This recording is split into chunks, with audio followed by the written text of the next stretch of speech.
Jamaah, oh jamaah. Alhamdulillah. Masya Allah jamaah, buat jamaah yang baru bergabung, hari ini kita sedang membahas tema ilmu sebelum menikah.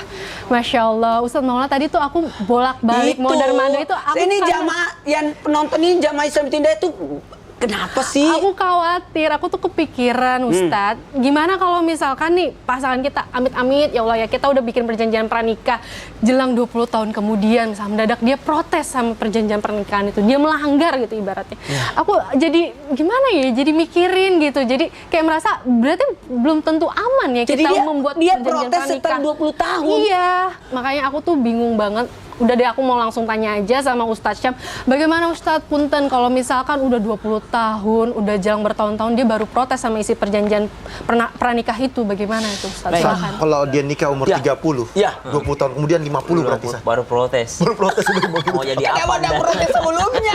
50 tahun San. Bismillahirrahmanirrahim. Tapi Maulana Betari Ayu serta guru-guru kami yang dimuliakan Allah Subhanahu wa taala serta seluruh pasangan yang sedang menyaksikan Islam itu indah, semoga Allah menjaga daripada pernikahannya. Amin, Karena ya sesungguhnya Amin, amin, amin, perjanjian ya Allah. pernikahan itu bukan hanya perjanjian yang melibatkan manusia, tapi disebut dalam Al-Qur'an dalam mitsaqan ghalidha, perjanjian yang sangat besar yang mengikut sertakan Allah Subhanahu wa taala di dalamnya. Jadi subhanallah, kalau ada yang melanggar berarti dia juga melanggar perjanjiannya dengan Allah Subhanahu wa taala. Kalau ada yang tidak bertanggung jawab berarti dia tidak bertanggung jawab di hadapan Allah Subhanahu wa taala. Kalau ada yang menyakiti pasangannya berarti dia menyakiti pasangannya di hadapan Allah Subhanahu wa taala. Berarti pada saat itu kita akan tersadar perjanjian yang kita buat bukan hanya disaksikan oleh notaris, KUA, orang tua dan orang-orang terdekat, tapi perjanjian yang kita buat disaksikan oleh Allah Subhanahu wa taala sebagai saksi teragung dalam perjanjian pranikah ataupun perjanjian pernikahan. Adapun syarat daripada perjanjian pranikah yang dilakukan sebelum menikah, kemudian bertahun-tahun setelahnya ternyata salah satu pihak keberatan dengan perjanjian tersebut, maka yang pertama yang mesti dilakukan adalah saling kompromi di dalamnya. Bukan berarti perjanjian pranikah ini tidak bisa lagi diganggu gugat. Mungkin ada yang perjanjian sebelum menikah ini terasa daripada perjanjian yang sangat baik, tapi mungkin setelah menikah ini adalah sesuatu yang ternyata sangat memberatkan. Misalnya dari sebelum menikah mereka sudah perjanjian, pokoknya anak kita nanti mesti menjadi daripada komposer lagu misalnya. Ya Allah. Jadi karena dia musisi ketemu dengan musisi menikah, pokoknya anak kita, anak pertama kita, perjanjian pranikah anak kita mesti kita arahkan menjadi komposer. Ternyata setelah menikah sama-sama hijrah. Subhanallah, sama-sama hijrah suami istri. Lalu mengatakan salah satunya, boleh nggak kalau kita langgar aja perjanjian dulu itu? Direvisi kali ya? Iya, kita mungkin. revisi perjanjiannya. Kenapa? Kita jadikan aja dia ulama. Kita jadikan aja dia ini, subhanallah. Sesuatu, merevisi dari sesuatu yang baik menjadi sesuatu yang lebih baik lagi. Itu adalah sesuatu yang baik, tentu saja. Direvisi dari yang baik menjadi sesuatu yang lebih baik lagi, subhanallah. Misal, sebelum menikah, kita harus yakni daripada tinggal masing-masing. Pokoknya perjanjian pernikahan tidak boleh ada yang tinggal sama orang tua. Perjanjian pernikahan gitu kan. Sama-sama setuju, setuju. Saya nggak mau tinggal sama orang tua saya. Saya juga nggak mau tinggal sama orang tua. Apalagi sama mertua, misalnya ditulis perjanjian pernikahnya. Tidak boleh ada yang tinggal sama orang tua. Setelah menikah, ternyata puluhan tahun kemudian dia lihat orang tuanya kesendirian, udah tua, kesepian. Boleh nggak ya kalau kita langgar aja itu, kita revisi aja tuh perjanjian pranikah. Kenapa? Kasihan mama di kampung tuh tidak ada yang ngurusin. Bolehlah kalau dia dipanggil tinggal di rumah kita. Subhanallah, dari sesuatu yang baik menjadi sesuatu yang lebih baik lagi. Insya Allah itu tidak serta-merta menjadikan dia menjadi seorang yang ingkar janji. Kenapa? Kedua belah pihak menyetujui untuk merevisi perjanjian pranikahnya. Subhanallah, makanya semuanya mesti sesuai dengan syariat Islam. Yang tidak boleh adalah ketika ada perjanjian pranikah sudah disetujui, karena awal-awal pernikahan masih yang cintanya itu adalah mahabbah, cinta karena ada apanya, subhanallah. Tapi ternyata setelah bertahun-tahun menikah sudah luntur yakni mahabbahnya tadi, ternyata tidak diisi pernikahannya dengan mawaddah. Akhirnya dia ingin melanggar perjanjian tadi dengan mengkhianati salah satu saja melanggar daripada perjanjian tadi, maka berarti dia melanggar di mata Allah Subhanahu wa taala. Sudah ada perjanjian pernikah, jangan kau sakiti aku, jangan kau iniin aku, jangan kau ini seperti ini. Tapi karena dia awalnya masih cinta banget gitu gitu ya. Tapi lama-lama kelamaan udah luntur cintanya, dia akhirnya berani melanggar perjanjian itu, berarti dia berdosa di mata Allah Subhanahu wa taala. Sudahlah, ingkar janji itu adalah berdosa, menyakiti pasangan juga berdosa, dan itu adalah perjanjian yang melibatkan Allah Subhanahu wa taala. Jadi kalau yang ditanyakan tadi berpuluh-puluh tahun mau melanggar perjanjian atau dia pun melanggar perjanjian tersebut, berarti berdosa di mata Allah Subhanahu wa taala kalau perjanjian itu masih tetap sesuai dengan syariat Islam. Tapi kalau perjanjian ini direvisi menjadi sesuatu yang lebih baik lagi, justru tidak berdosa di mata Allah. Justru dia malah menjadi hamba yang lebih baik lagi. Wallahu taala a'lam. Masya Allah. Terima kasih Ustadz Syam penjelasannya. Sama-sama tadi. Nah, kalau kayak gitu kira-kira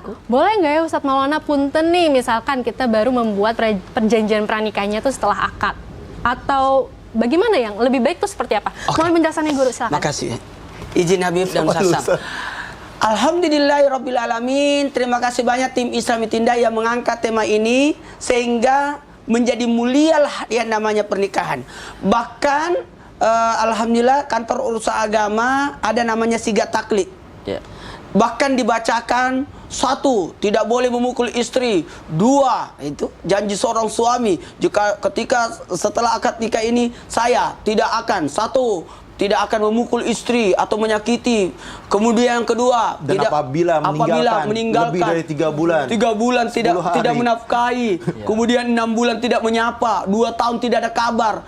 Dan apabila dan istri saya mengajukan sampai Rp1.000 yang diminta 10.000, 10.000, maka jatuhlah talak saya. Wah, talak itu luar biasa. Maka kalau Betari tadi tanya, gimana ya solusinya sekalian setelah nikah aja ya, atau sebelumnya aja?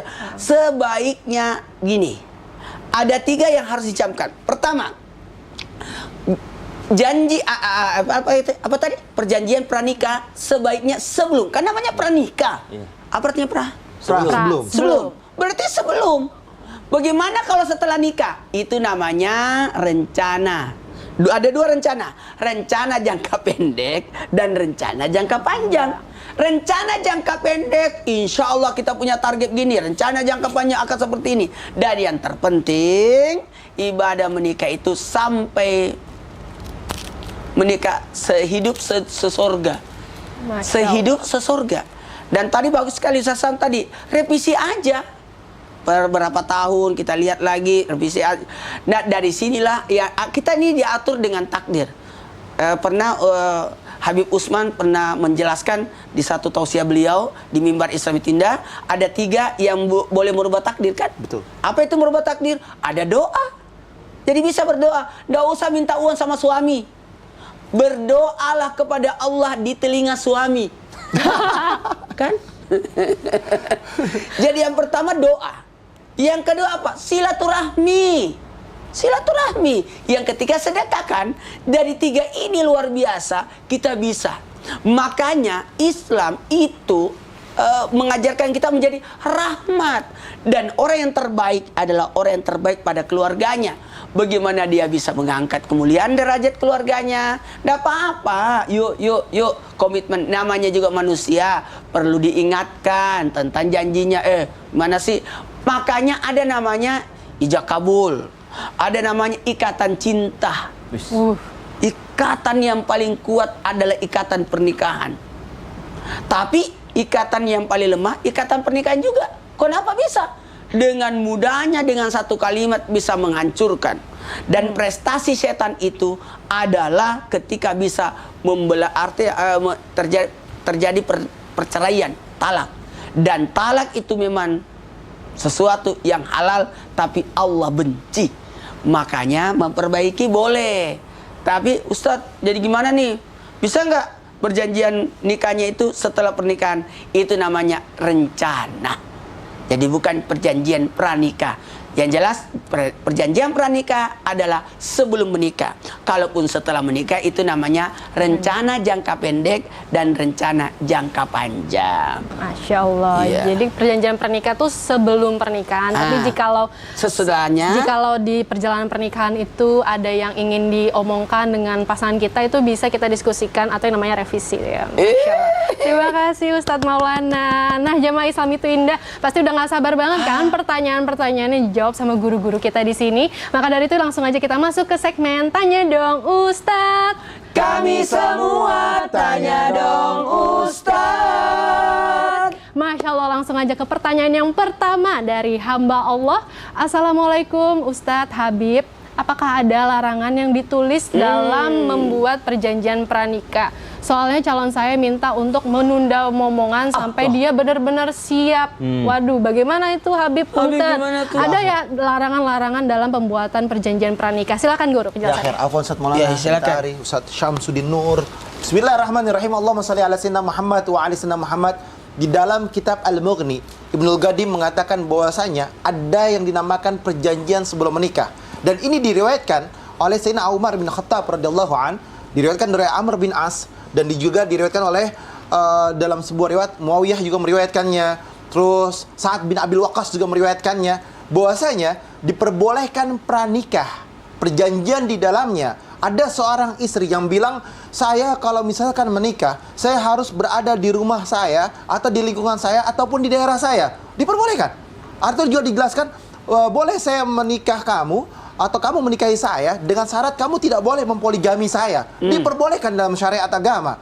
Dan juga misalkan dia berkata lagi, boleh kamu menikahi saya, dan kamu memberikan saya mahar kurang lebih 1 juta rupiah misalkan, atau 10 juta rupiah. Diperbolehkan juga dalam syariat.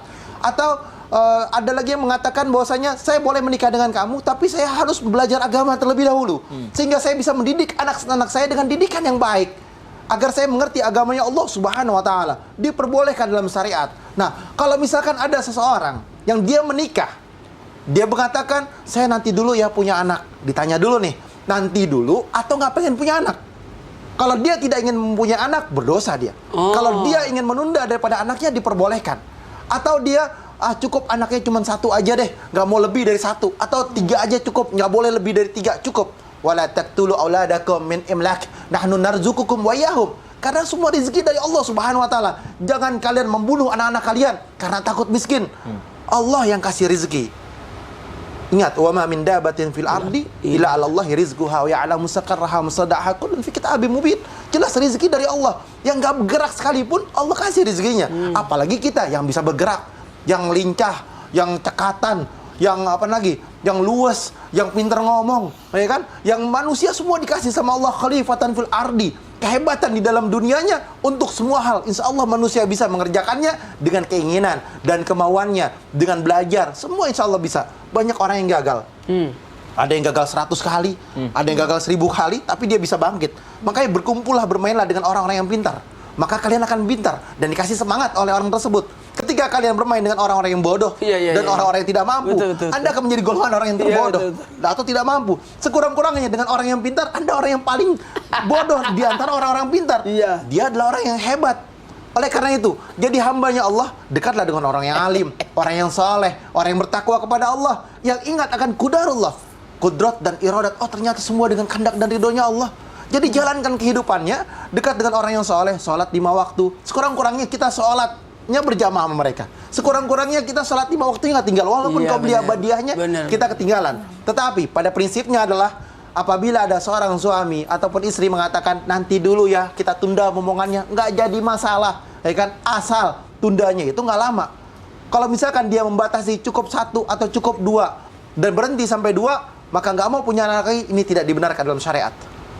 Karena yang namanya anak itu adalah fitrah. Anak itu adalah di mana dia titipan daripada Allah Subhanahu wa Ta'ala. Dan siapa orang dalam Al-Qur'an surat Al-An'am 151 dijelaskan bahwasanya diharamkan bagi kalian untuk tidak memiliki anak apabila kalian mampu ataupun sanggup untuk mempunyainya. Apabila belum dikasih anak, berdoa kepada Allah, minta kepada Allah. Pasti niscaya Allah akan kasih kita. Bangun malam, jangan tinggal, sholat tahajud, minta sama Allah, dan berpuasa, dan sedekah. Bismillah, insya Allah Allah kasih. Masya Allah, terima kasih Habib Usman penjelasannya. Kalau gitu, mendingan ganti poin aja, jangan yang tunda momongan. Poin yang ini aja nih, harta gono gini. Tapi giliran kita bahas poin tentang harta gono gini, malah dikatain matre Habib. Gimana, Bib? Punten. Habib aja deh. Itu gimana? Waduh. Ingat, kalau gono gini belum nikah nggak ada. Nggak ada ya? Nggak ada gono gini Kalau sebelum nikah? Sebelum nikah nggak ada. Kalau sesudah nikah tergantung. Ya kan? Tergantung. Wah, jamaah menarik banget nih kalau gitu.